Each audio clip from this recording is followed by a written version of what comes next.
ஹalleluya. எல்லா கரங்களை வச்சு சத்தமாக சொல்லுவோம் ஹalleluya. எனக்கு அன்பானவர்களே, ஆண்டவராகிய இயேசு கிறிஸ்துவின் நாமத்தினாலே உங்களை இந்த ஆராதனைக்கு வரவேற்பதில் நான் மிகுந்த மகிழ்ச்சி அடைகிறேன். நேரலையில் பார்த்து கொண்டிருக்கிற உங்களையும் கர்த்தர் ஆசீர்வதிப்பாராக. ஒரே ஒரு அறிவிப்பை மாத்திரம் சொல்லிவிட்டு தேவனுடைய வார்த்தைக்கு நேராக கடந்து செல்ல வேண்டும் என்று விரும்புகிறேன்.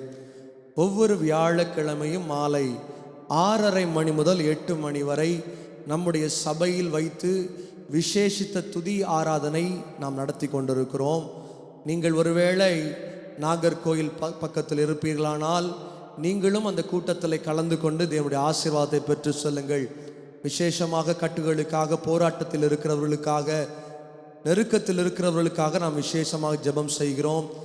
நீங்கள் கலந்து கொள்வீரானால் நிச்சயமாய் உங்களுக்கு அது ஆசீர்வாதமாக இருக்கும் என்று ஆண்டவருக்குள் நான் நம்புகிறேன். கர்த்தர் உங்களை ஆசீர்வதிப்பாராக.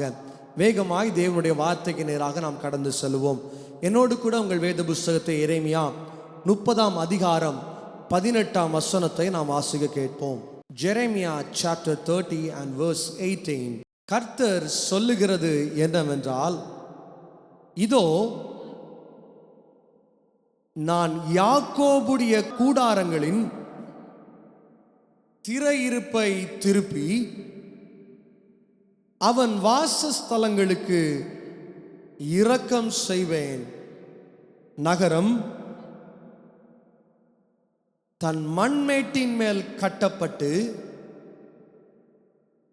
அரண்மனை முன்போல நிலைப்படும்.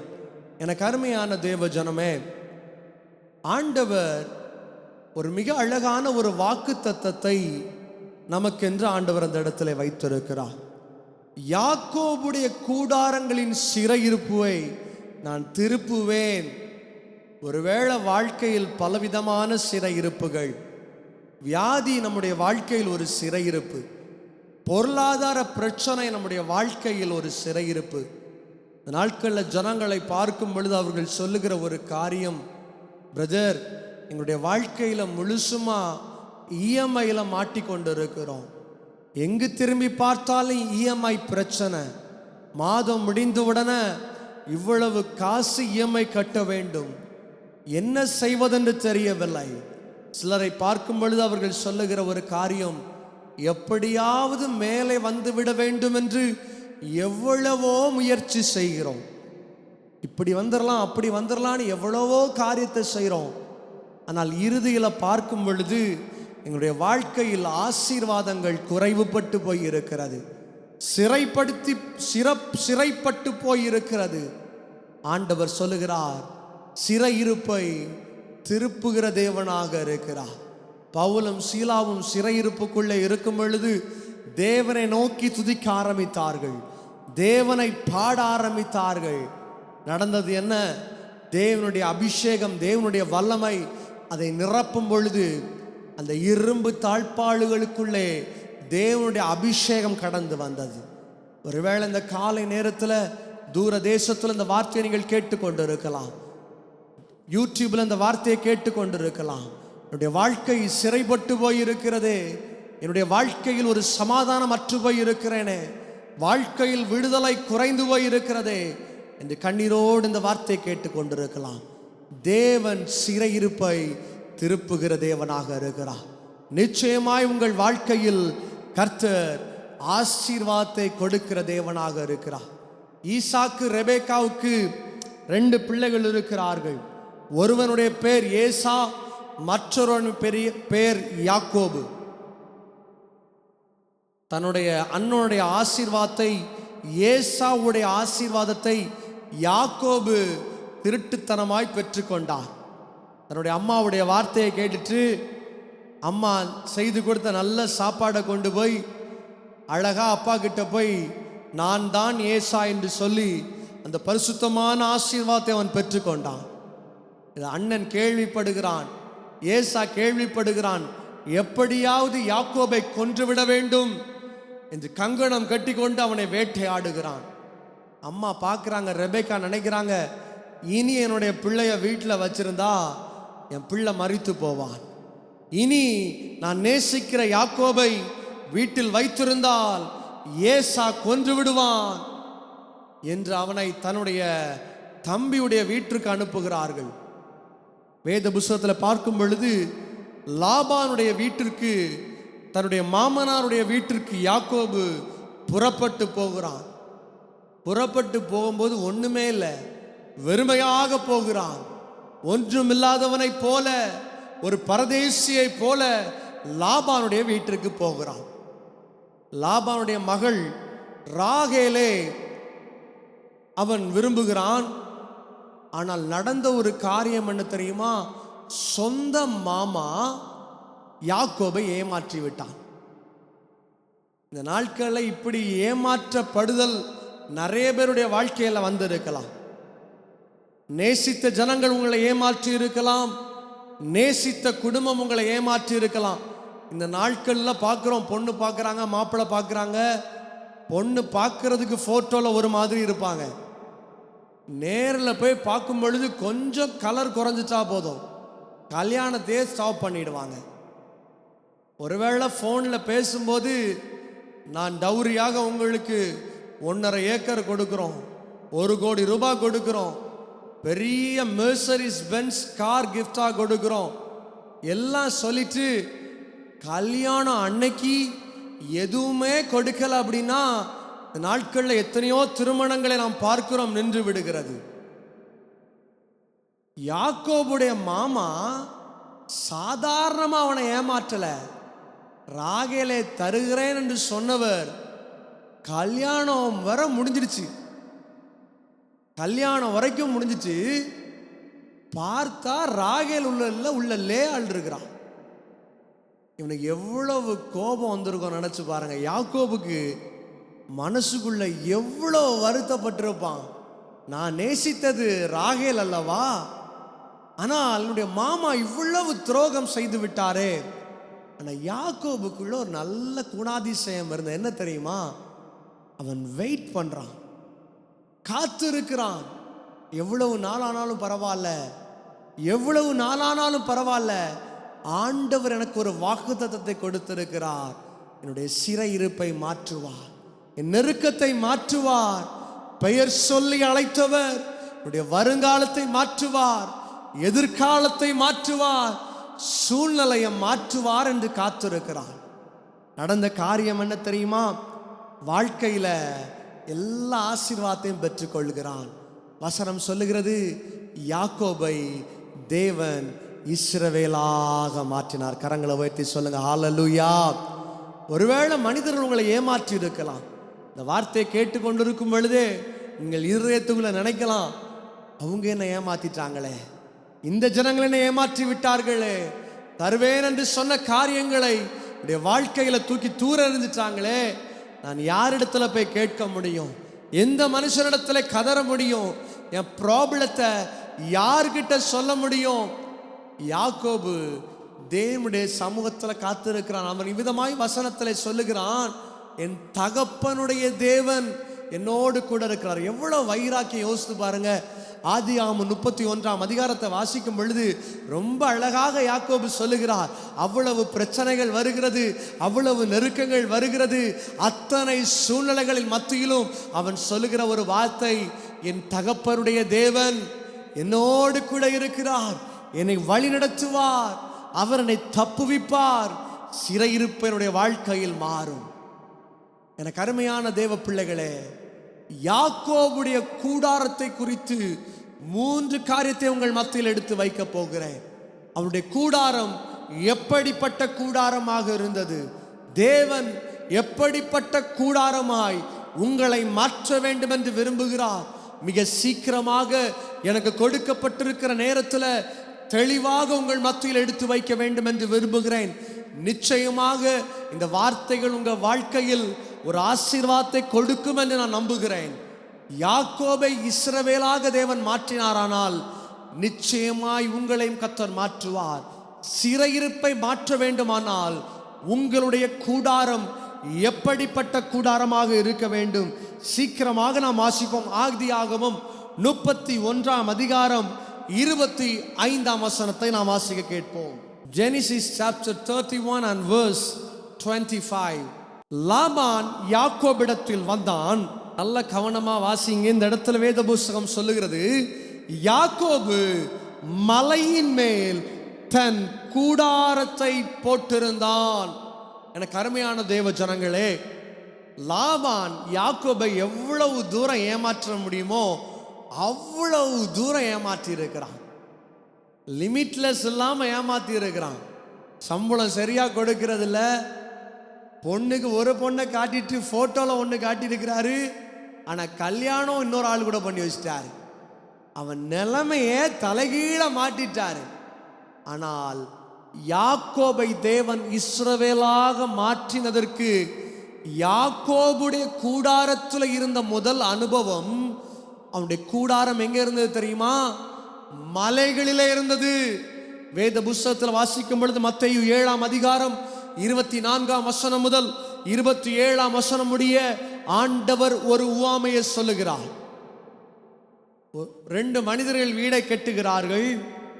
ஒரு மனுஷன் எங்க கட்டுறாரு? மண்ணின் மேலே தன்னுடைய வீட்டை கட்டுகிறார். ஒரு மனுஷன் கஷ்டப்பட்டு, ரொம்ப கஷ்டப்பட்டு பாறையின் மேல வீட்டை கட்டுறாரு. மண்ணுக்கு மேல வீட்டை கட்டுறது ரொம்ப ஈஸி. இன்னைக்கு ஒரு பழமொழியை சொல்லுவாங்க, கல்யாணத்தை முடிச்சு பாரு வீட்டை கட்டிப்பாரும்பாங்க. இந்த வீடை கட்டுறது ஒரு சாதாரண காரியம் அல்ல. நம்ம பிளான் பண்ணியிருப்போம், 15ஆம் தேதி 16ஆம் தேதி வீடு பால்காய்ப்பு வைத்து விட வேண்டும் என்று எண்ணிக்கொண்டிருப்போம். 2 நாளைக்கு முன்னாடி பினிஷ் பண்ண வேண்டிய கொத்தனார் வந்திருக்க மாட்டாங்க, பினிஷ் பண்ண வேண்டிய பெயிண்டர்ஸ் வந்திருக்க மாட்டாங்க, வீட்டில் 2 ரூம்ல டைல்ஸ் போட்டிருக்க மாட்டாங்க. தடைகளாக இருக்கும். ஆனால் ஆண்டவர் சொல்லுகிறார், சிறையிருப்பை திருப்புவேன், நீ நினைத்த காரியம் நடக்கும். நீங்கள் நம்பிக்கொண்டிருக்கிற காரியத்தை ஆண்டவர் உங்க வாழ்க்கையில் வாய்க்க பண்ணுகிற தேவனாக இருக்கிறார். நிச்சயமாய் ஆண்டவர் செய்வார். யாக்கோபுடைய வாழ்க்கையில லாபான் எல்லாவற்றையும் பறித்து கொண்டார். தன்னுடைய மனைவிகளோடு கூட, பரிவாரங்களோடு கூட, ஆடுகளோடு கூட மறுபடியுமாய் லாபான் வீட்டிலிருந்து வெளியே வரும் பொழுது இந்த வசனத்தை நாம் வாசிக்கிறோம். அதில் எழுதப்பட்டிருக்கிறது, யாக்கோபுடைய கூடாரம் மலையின் மேல் இருந்தது. ஆண்டவர் உவமையை சொல்லும்போது சொல்றார், 2 பேரு வீட்டை கட்டுறாங்க. மண்ணுக்கு மேல ஒரு ஆள் கட்டுறாரு, ஒரு ஆள் பாறைக்கு மேல கட்டுறாரு. பிரச்சனை வருது, போராட்டம் வருது, கண்ணீர் வருது, துயரம் வருது, பயங்கரமான போராட்டம் வருது. என்ன சம்பவிக்கிறது? மண்ணின் மேல கட்டப்பட்ட வீடு மழையில இடிஞ்சு போச்சு. பவுண்டேஷன் ஸ்ட்ராங்கா இல்ல. ஆனால் இந்த பாறையாக இயேசு கிறிஸ்துவுக்கு மேல எந்த விசுவாசி யார் இந்த வார்த்தை கேட்கிறீர்களோ, உங்க விசுவாசத்தை கட்டுகிறீர்களோ, யாக்கோபை இஸ்ரவேலாக மாற்றி அவனுடைய சிறையிருப்பை உடைக்க இயேசு கிறிஸ்து வல்லமை உள்ளவரானால் நிச்சயமாக உங்கள் வாழ்க்கையிலும் அற்புதத்தை செய்வார். எப்பொழுது?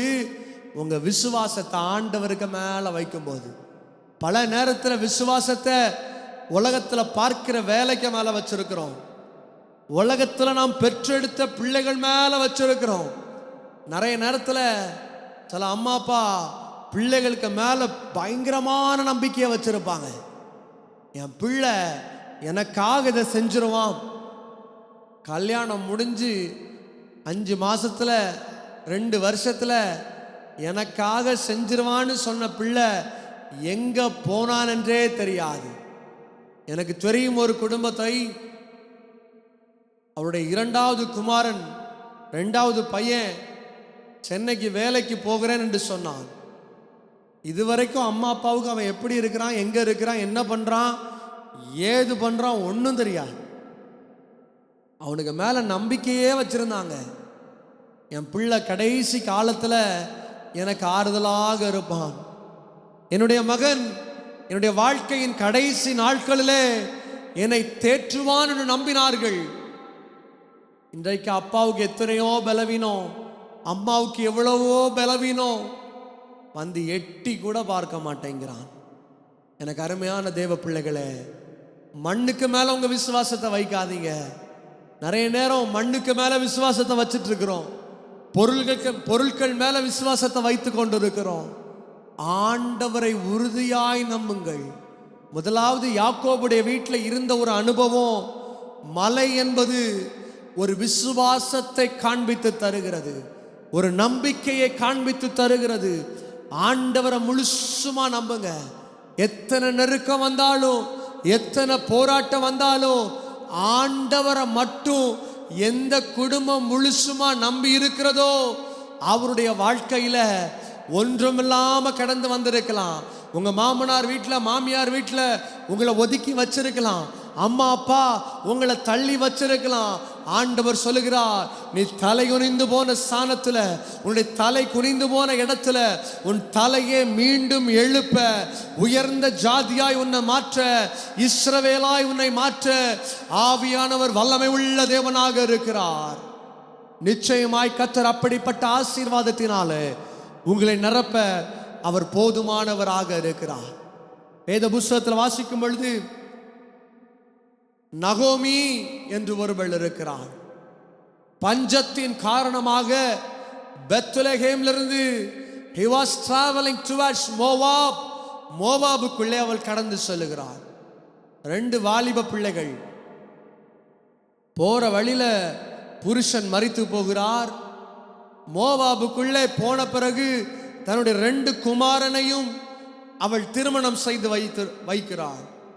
ஒரு மருமகளுடைய பெயர் ரூத், ஒருவள் பெயர் ஓர்பாள். கல்யாணம் ஆகி கொஞ்ச நாட்கள் வாழ்க்கை சந்தோஷமா போயிட்டு இருக்குது. 2 பிள்ளைங்க, 2 மருமகளோடு நகோமியோட வாழ்க்கை சந்தோஷமா இருக்குது. நாட்கள் போகுது, நாட்கள் போகுது, நாட்கள் ஓடுது. ஆனால் ஒரு நாள் அவருடைய வாழ்க்கை தலைகீழாக மாறுது. 2 பிள்ளைகளும் மரித்து போகிறார்கள். 2 மருமக்களும் விதவையாக்கப்படுகிறார்கள். எப்படி இருந்திருக்கும் வாழ்க்கை நினைச்சு பாருங்க. காணல் நீரை போல கரைந்து போனது. தூரத்துல இருந்து பார்க்கும் பொழுது தண்ணி இருந்தது போல தெரியும். ரோட்ல போகும்போது பார்த்தா தெரியும். சில நேரம் பயங்கர சூடா இருக்கும் பொழுது முன்னாடி நிறைய தண்ணி இருந்தது போல தெரியும். ஆனா கிட்ட போனா ஒண்ணுமே அங்க இருக்காது.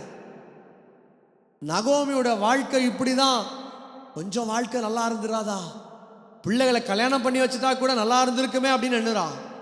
ஆனா வாழ்க்கை போகுது போகுது போகுது, ஒரு குப்பையில போய் விழுந்துருது வாழ்க்கை. எங்க திரும்பி பார்த்தாலும் சோதனை, எங்க திரும்பி பார்த்தாலும் பிரச்சனை, எங்க திரும்பி பார்த்தாலும் கண்ணீர். இக்கட்டுக்குள்ளே நடந்து கொண்டிருக்கிறாள், போராட்டங்களுக்குள்ளே நடந்து கொண்டிருக்கிறாள். இப்பொழுது ஒரு காரியத்தை கேள்விப்படுறா. பெத்லெஹேம்ல கர்த்தர் ஆசீர்வதிக்க ஆரம்பிச்சிட்டாரு. பஞ்ச காலம் முடியுது, அந்த நாட்டுக்குள்ள போயிடலான்னு முடிவெடுக்கிறான். 2 மருமக்களையும் பார்த்து சொல்றா, அம்மா நீங்க வாலிப பிள்ளைகளாக இருக்கிறீர்கள், இனிமேல் நான் கற்பம் தரித்து ஒரு பையனை உனக்கு தர முடியாது, அதனால் நீ ஏதாவது ஒரு நல்ல பையனை பார்த்து திருமணம் பண்ணிக்கோமா அப்படின்னு அனுப்புறான். ஓர்பால் 2 கிஸ் பண்ணிட்டு, சரி மாமியாரே நீ எனக்கு நல்ல வாய்ப்பை கொடுத்துருக்கிற, உன் கூட வந்து என் வாழ்க்கையை அழிக்க விரும்பல, என் வாழ்க்கையை நான் வாழணும்னு விரும்புறேன்னு ஓடிச்சா. ஆனா ரூத் ஒரு காரியத்தை செய்யறா பாருங்க. நீ எங்க போறியோ, wherever you go I will follow you. நீ எங்க போகிறாயோ நான் அங்கே உன்னை பின்தொடர்வேன். ஏனென்றால் நீ ஆராதிக்கிற தேவன் என்னுடைய தேவன். விசுவாசத்தை தேவன் மேல வைக்கிறார் ரூத். வேத பண்டிதர்கள், வேத புஸ்தகம், வேத ஆராய்ச்சியாளர்கள் இவ்விதமாக சொல்லுகிறார்கள், ஓர்பாளுடைய சந்ததி சபிக்கப்பட்டது, ஆனால் ரூத்துடைய சந்ததியில தான் இயேசு கிறிஸ்து இந்த உலகத்தில் பிறந்தார் என்று சொல்லப்பட்டிருக்கிறது. எனக்கு அருமையான தேவஜனமே, ஒருவேளை இந்த உலகம் உன்னை ஒதுக்கி வைத்திருக்கலாம், சிறையிருப்புகளுக்குள்ளே நீ வாழ்ந்து கொண்டிருக்கலாம், நொறுக்கப்பட்ட இருதயத்தோடு உடைய வாழ்க்கை உழைக்கப்பட்டிருக்கிறதே, கண்ணீருக்குள்ளே நீ சென்று கொண்டிருக்கலாம். ஆவியானவர் உங்களை பார்த்து சொல்லுகிறார், சிறையிருப்பை மாற்றுகிற தேவனாக இருக்கிறார். யாக்கோபுடைய வாழ்க்கையில முதல் ஒரு அபிஷேகம், முதல் ஒரு அனுபவம் மலைக்கு மேல காணப்பட்டது. அவனுடைய டென்ட், அவனுடைய கூடாரம் மலைகள் மேல இருந்தது. மலை என்பது வேத புஸ்தகத்துல விசுவாசத்தை காண்பித்து தருகிறது. தேவன் மேல விசுவாசத்தை வைக்கும் பொழுது, ரூத் தேவன் மேல விசுவாசத்தை வைத்தார், யாக்கோபு தேவன் மேல விசுவாசத்தை வைத்தார். நடந்த காரியம், இஸ்ரவேலாக ஒரு பெரிய ஜாதியாக, தேவனால் தெரிந்து கொள்ளப்பட்டவர்களாக, ஆசீர்வதிக்கப்பட்டவர்களாக தேவன் இந்த யாக்கோபுடைய சந்ததியை மாற்றினார். உங்க பிள்ளைகளை தேவன் ஆசீர்வதிக்கணுமா, குடும்பத்தை தேவன் ஆசீர்வதிக்கணுமா, உறுதியாக பற்றி கொள்ளுங்கள், உறுதியாக பற்றி கொள்ளுங்கள். நிச்சயமாய் தேவன் உங்களை ஆசீர்வதிக்க வல்லமை உள்ள தேவனாக இருக்கிறார். வேகமாக இரண்டாவது காரியத்திற்குள்ளே நான் நகர்ந்து செல்ல வேண்டும் என்று விரும்புகிறேன். ஆதியாகமம் 30ஆம் அதிகாரம் 33ஆம் வசனத்தை நாம் வாசிக்க கேட்போம். Genesis chapter 30 and verse 33. அதில் மிக அழகான ஒரு காரியம் சொல்லப்பட்டிருக்கிறது. புள்ளியும் வரியும் இல்லாத வெள்ளாடுகளும் கருப்பான செம்மறியாடுகளும் என் வசத்தில் இருந்தால் அவையெல்லாம் என்னால் திருடி கொள்ளப்பட்டவைகளாய்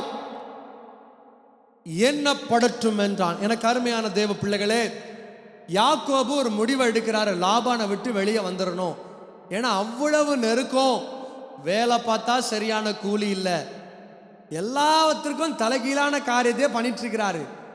அப்பொழுதுதான் யாக்கோபு நினைக்கிறாரு, இனி இவரு கூட இருந்தா என் குடும்பத்திற்கு நல்ல சாப்பாடை கொடுக்க முடியாது, இனி என் மாமனார் கூட இருந்தா என்னால் நல்லா சாப்பிட முடியாது, என் பிள்ளைங்களுக்கு நல்ல துணியை வாங்கி கொடுக்க முடியாதுன்னு முடிவெடுக்கிறாரு.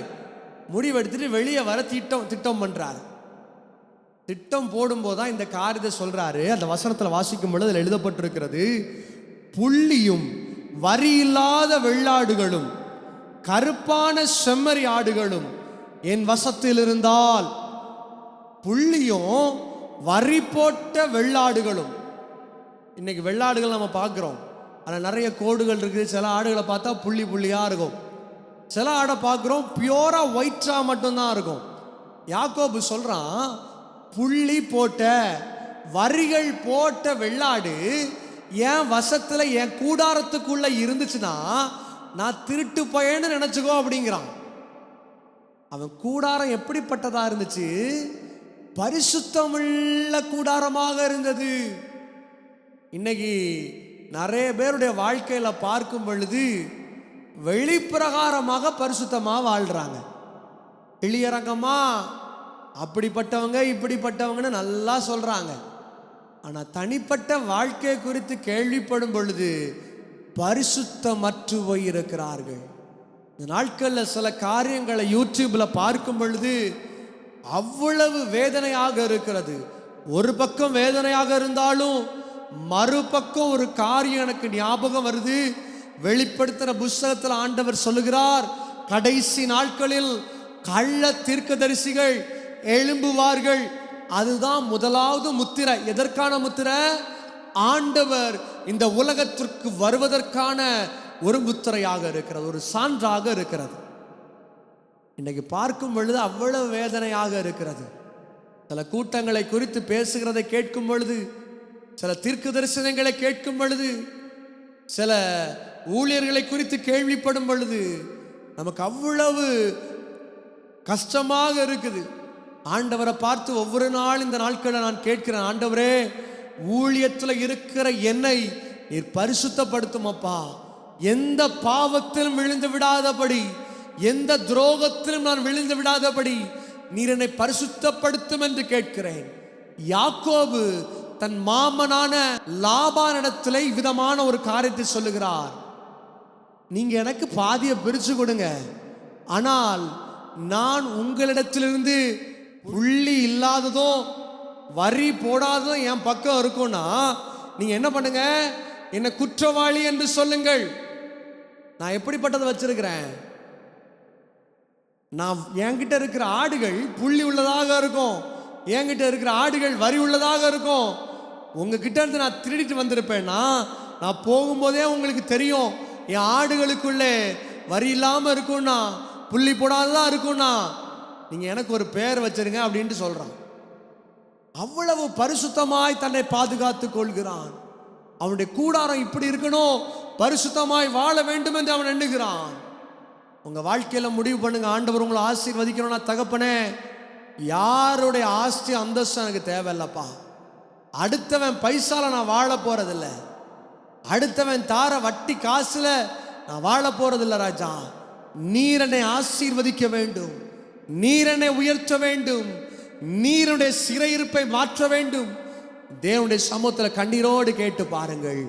நிச்சயமாய் உங்கள் குடும்பத்தை உயர்த்த ஆவியானவர் வல்லமை உள்ள தேவனாக இருக்கிறார்.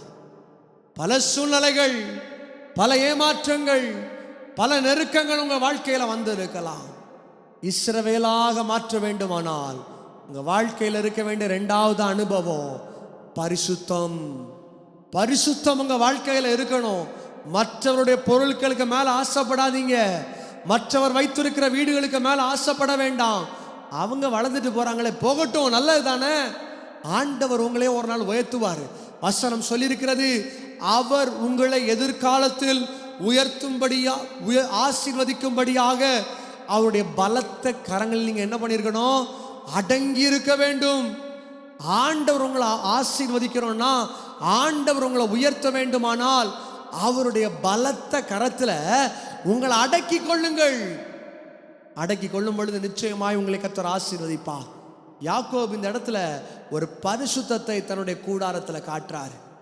மாமனிடத்துல இருந்து எத்தனை வாங்கிட்டு வந்தாலும் அவர் சொல்றாரு, எக்ஸ்ட்ரா நான் உங்ககிட்ட ஒன்றும் வாங்கலை. இன்னைக்கு கல்யாண நேரத்தில் ஒரு காரியத்தை பேசுறாங்க, அது செய்வோம் இது செய்வோம்னு சில மாமியார் வீட்டிலலாம் எல்லாம் செஞ்சு முடிச்சிடுறாங்க. மருமகன் வீட்டில் கேட்டதை விடவும் இரட்டத்தனையாய் செய்து முடித்து விடுகிறார்கள். ஆனால் முடித்தாலும் சில மருமகன் வீட்டில் அது வேணும் இது வேணும் அப்படி வேணும் இப்படி வேணும் அது குறை இது நட்டன்னு சொல்லிட்டு இருக்கிறாங்க. ஜாக்கிரதையாக இருங்கள் பிரியமானவர்களே. நீங்கள் சொன்னதை செய்ய வேண்டும், இல்லை என்றால் அமைதியாக இருப்பது உங்களுக்கு நல்லது. ஆண்டவர் அதை தான் விரும்புகிறாரு. முடியலையா, அமைதியா வாயமுட்டு உட்கார்ந்து இருக்கிறாங்க. என் கர்த்தர் எனக்காக யாவையும் செய்து முடிப்பார். நிச்சயமாய் ஆண்டவர் உங்களுக்கான காரியத்தை உங்களுக்காக அவர் ஏற்பாடு படுத்துவார். நம்பிக்கையோடு இருங்கள். ரெண்டாவதாக ஒரு காரியத்தை பார்க்கிறோம், எக்ஸ்ட்ரா எதுவும் தேவையில்லை. ஆண்டவர் எது உங்க வாழ்க்கையில கொடுக்கிறாரோ, ஆண்டவரை இது எனக்கு போதும் சந்தோஷத்தோடு ஏற்றுக்கொள்ளுங்க. கர்த்தர் உங்களை ஆசீர்வதிக்கிற தேவனாக இருக்கிறார். வேகமாய் மூன்றாவது ஒரு காரியத்தை மாத்திரம் உங்கள் மத்தியில் எடுத்து வைத்து நான் ஜெபம் செய்ய வேண்டும் என்று விரும்புகிறேன். ஆதியாகமம் 25ஆம் அதிகாரம் 27ஆம் வசனத்தை வாசிப்போம். ஏசா வேட்டையில் வல்லவரும் வனசஞ்சாரியுமாக இருந்தான். யாக்கோபு குணசாலியும் கூடாரவாசியுமாக இருந்தான். எனக்கு அருமையான தேவ பிள்ளைகளே, மூன்றாவதாக ஒரு அனுபவத்திற்குள்ளே கடந்து வருகிறோம். யாக்கோபுடைய கூடாரம் தேவன் சிறையிருப்பை மாற்றினதற்கான காரணம் என்ன தெரியுமா? ஏசா எப்படிப்பட்டவனாக இருந்தான்? அலைஞ்சு திரிஞ்சுட்டே இருந்தான். ஆனா யாக்கோபை குறித்து ஆண்டவர் ரொம்ப அழகா சொல்றாரு, இவன் கூடாரவாசியாக இருந்தான். He was inside the temple of God. கூடாரத்துக்குள்ள இருந்தான். கூடாரம் இன்னைக்கு தேவனுடைய ஆலயமாக இருக்கிறது. இன்னைக்கு பிரச்சனை வந்தோன்னா அங்கே இங்கேயும் ஓட்டு கிடக்கிறோம். ஏசாவை போல வேட்டையாட்டு திரியும். அங்கே போனால் என் வாழ்க்கை மாறிடும். இந்த மனுஷனை பார்த்தா இங்கே கவுன்சிலிங் போனால் என் குடும்பம் மாறிடும். ஆனால் யாக்கோபு ஆசீர்வாதத்தை பெற்றுக்கொண்டதுக்கான காரணம், he was inside the tent. அவன் கூடாரத்துக்கு உள்ள இருந்தான். ஏசா வெளியெல்லாம் சுத்திட்டு திரிஞ்சான். தேவனுடைய ஆசீர்வாதத்தை சிறையிருப்பு நம்முடைய வாழ்க்கையில மாறணும்னா யாக்கோபுக்குள்ள தேவன் கொடுத்த மூணாவது ஒரு சீக்ரெட், அவன் தேவனுடைய சமூகத்துல காத்திருந்தான். இன்னைக்கு தேவனுடைய சமூகத்துல காத்திருப்பது நம்முடைய வாழ்க்கையில குறைந்து போய் இருக்கிறது. விசுவாசியுடைய வாழ்க்கையில தேவனை ஆராதிக்கிற ஆராதனை இன்னைக்கு குறைந்து போய் இருக்கிறது. அவர் ஆராதிச்சு என்ன பிரயோஜனம்னு கேட்கிறாங்க. தேவனை துதிக்கிறதுனால எங்க வாழ்க்கையில என்ன மாறிவிடும் என்று கேட்கிறார்கள். ஒரே ஒரு காரியத்தை நிச்சயமா சொல்ல முடியும், தேவனை ஆராதிக்கிறதுனால நீங்க நல்லா இருக்கிறீங்களோ நல்லா இல்லையோ அது காரியம் இல்லை. உங்கள் வருங்காலத்தை உங்க பிள்ளைகளை கர்த்தர் ஆசீர்வதிப்பார். இன்னைக்கு எத்தனையோ பேருடைய வாழ்க்கையில கதவுகள் அடைக்கப்பட்டு இருக்கிறது. எத்தனையோ பேருடைய வாழ்க்கையில ஆசீர்வாதங்கள் அடைக்கப்பட்டிருக்கிறது. சிறையிருப்பு போன்ற வாழ்க்கை, சிறையிருப்பின் வாழ்க்கையில வாழ்ந்து கொண்டிருக்கிறார்கள். ஆண்டவர் ஒரு அழகான காரியத்தை சொல்றார். யாக்கோபுடைய வாழ்க்கையில அவனுக்குள்ள இருந்த ரொம்ப அழகான ஒரு குட் கேரக்டர். தேவனுடைய சமூகத்துல காத்திருக்கிறான், வீட்டுக்குள்ள இருக்கிறான், தேவனுடைய சபைக்குள்ள காத்திருக்கிறான். உங்க வாழ்க்கையில பிரச்சனை வருதா? ஞாயிற்றுக்கிழமை சரியா 9 மணிக்கு இங்க ஆராதனை ஆரம்பிக்கும். 9 மணிக்கு வந்து உட்காருங்க. 10:30 மணி வர தேவனுடைய சமூகத்துல இருதயத்தை திறந்து கொடுங்க. தகப்பனே, நீர் என்னோடு கூட பேசுமப்பா, என் சிறையிருப்பை மாற்றும், வேதனைகளை மாற்றும், வறண்டு போன வாழ்க்கையை செழிப்பாக மாற்றும் என்று கேளுங்கள். நிச்சயமாய் தேவன் உங்கள் வாழ்க்கையில குறைவுகளை நிறைவாக மாற்றுவார். போராட்டங்களை தேவன் மாற்றுவார். கட்டுகளை தேவன் மாற்றுவார். நெருக்கங்களை தேவன் உடைக்க வல்லமை உள்ள தேவனாக இருக்கிறார். மூன்றாவதாக நமக்குள்ள இருக்க வேண்டிய ஒரு மிக அழகான ஒரு அனுபவம், give first priority, give the first importance to the temple of God. தேவனுடைய ஆராதனைக்கு முதலிடத்தை கொடுங்கள். வேத புத்தகம் சொல்லியிருக்கிறது, முதலாவது தேவனுடைய ராஜ்யத்தையும் அவருடைய நீதியும் தேடுங்கள், அப்பொழுது நீங்கள் வேண்டிக் கொள்வதற்கு மேலாக, நீங்கள் எதிர்பார்ப்பதற்கு மேலாக அற்புதங்களை செய்ய வல்லமை உள்ள தேவனாக இருக்கிறார். யாக்கோபு எல்லா திசையிலும் அடிபட்டு போகிறார். குடும்பத்தால நொறுக்கப்படுறாரு, நேசித்த மாமனாரால நொறுக்கப்படுறாரு, நேசித்த எல்லா மனுஷனாலையும் நொறுக்கப்பட்டு விட்டான். தேவனை மாத்திரம் உறுதியாய் பற்றி கொள்ளுகிறார். தேவனுடைய சமூகத்தில் சொல்றார், ஆண்டவரே, நீர் என்னை ஆசீர்வதிக்கிற தேவன், நீர் என்னை ஆசீர்வதிக்கிறவரை நான் உம்மை விடுவதில்லை, நீர் என்னை ஆசீர்வதிக்கிறவரை I won't leave you சொல்லுகிறவனுடைய வார்த்தையை நாம் பார்க்கும் பொழுது வேத புத்தகம் அவனை குறித்து சொல்லுகிறது, தேவன் அவனுடைய வருங்காலத்தை ஆசீர்வதித்தார். தேவன் யாக்கோபுடைய வருங்காலத்தை, சந்ததியை தேவன் ஆசீர்வதித்தார். ஒருவேளை நீங்கள் இன்னைக்கு அழுது கொண்டு இருக்கலாம். இந்த வார்த்தையை தூர தேசத்துல இந்த யூடியூப் மூலமாய் கேட்டுக்கொண்டிருக்கிற நீங்கள் வாழ்க்கையில நொறுக்கப்பட்டு, இருதயத்திலே அடிக்கப்பட்டு, என் வாழ்க்கை எப்படி இருக்குமோ என்று கதறிக்கொண்டு இருக்கலாம். ஆண்டவர் உங்களை பார்த்து சொல்லுகிறார், முதலாவது ஒரு காரியம் உங்க வாழ்க்கையில் இருக்க வேண்டியது நம்பிக்கை, விசுவாசம். கற்பாறையான இயேசுவின் மேல உங்க விசுவாசம் இருக்கும் பொழுது, யாக்கோபு தன்னுடைய கூடாரத்தை கற்பாறைக்கு மேல போட்டிருந்தார், மலைக்கு மேலே போட்டிருந்தார். உங்க வாழ்க்கையிலும் போடும் பொழுது கர்த்தர் உங்களை உயர்த்துவார். இரண்டாவதாக பார்க்கிறோம், அவனுடைய கூடாரங்களில் பரிசுத்தம் காணப்பட்டது. மற்றவரிடத்திலிருந்து திருடிட்டு வரல, அபகரித்து கொண்டு வரல, வட்டி வாங்கிட்டு அந்த காரியத்தில் தேவனுக்காக அவன் கொடுக்கவில்லை. ஜாக்கிரதையாக இருங்கள். மூன்றாவதாக ஒரு காரியத்திற்குள்ளே நாம் பார்க்கிறோம், சபைக்கு முக்கியத்துவத்தை கொடுத்தார். கூடாரவாசியாக இருந்தார். அலைந்து திரிகிறவனை போல ஞாயிற்றுக்கிழமை அங்க வேலை இருக்கு, இங்க வேலை இருக்கு, அந்த வியாதி இருக்கு, இவங்களை பார்க்கணும், அங்க அதை செய்யணும், இங்க அதை செய்யணும்னு தேவனுடைய சமூகத்தை விட்டுட்டு ஓடல. He was inside the tent. அவன் கூடாரவாசியாக இருந்தான். உங்கள் வாழ்க்கையிலும் கர்த்தரை இப்படி நீங்கள் தேடி பாருங்கள், விசுவாசத்தோடு தேடி பாருங்கள், உண்மையாக பரிசுத்தத்தோடு தேடி பாருங்கள், ஆலயத்தில் உட்கார்ந்து தேடி பாருங்கள். யாக்கோபுடைய கூடாரத்தின் சிறையிருப்பை தேவன் உடைத்தது உண்மையானால் உங்கள் வாழ்க்கையிலும் அற்புதத்தை செய்வார். உங்கள் வாழ்க்கையில் சிறையிருப்பை மாற்றுவார். உங்கள் வாழ்க்கையிலும் நொறுக்கப்பட்ட அனுபவத்தை மாற்றுவார். உங்கள் வாழ்க்கையிலும் இழந்து போன சமாதானத்தை மீண்டும் உங்கள் வாழ்க்கையில் கொடுப்பார். நிச்சயமாய் தேவன் உங்களை ஆசீர்வதிப்பார். இந்த வாரம் உங்கள் வாழ்க்கையில் ஆசீர்வாதமாக மாறும். நம் கண்